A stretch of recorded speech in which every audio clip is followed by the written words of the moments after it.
माळशिरस तालुक्यात तांदळवाडी गावाजवळ हा अपघात घडला। पिकअप वाहन साधारण 50 ते 60च्या स्पीडने येत होतं। पिकअपमध्ये एकूण 15 जण असल्याची माहिती आहे। त्याचवेळी चालकाचं पिकअपवरील नियंत्रण सुटल्याने हे वाहन रस्त्याजवळील विहिरीत पडली। रस्त्यापासून अवघ्या 10 फुटाच्या अंतरावर ही विहीर आहे। विहिरीला कोणतीही संरक्षण भिंत नव्हती, त्यामुळे पिकअप थेट विहिरीत कोसळली। हा अपघात घडला तेव्हा इरफान मुजावर तेथे उपस्थित होता। तो पिकअपच्या पुढे वाहनाने जात होता।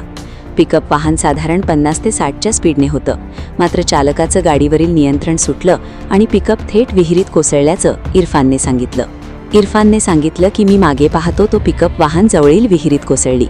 विहिरीत पिकअप वाहन कोसळताच इरफानने वडिलांना फोन करीत गावातील मुलांना तातडीने विहिरीपाशी येण्यास सांगितलं आणि एका व्यक्तीला मदतीला घेत त्याने विहिरीत उडी मारली। इरफानने तातडीने 3 जणांना विहिरीतून जिवंत बाहेर काढलं।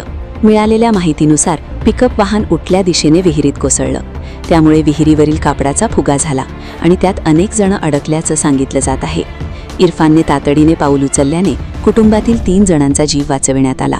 यानंतर तांदुळवाडी गावातील स्थानिक विहिरीजवळ आले।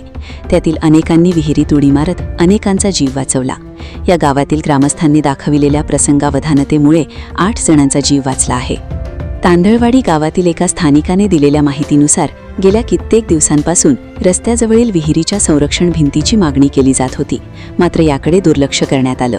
जर वेळीच संरक्षण भिंत बांधली असती तर निष्पाप लोकांचे जीव बचावले असते, अशी भावना स्थानिकांकडून व्यक्त केली जात आहे।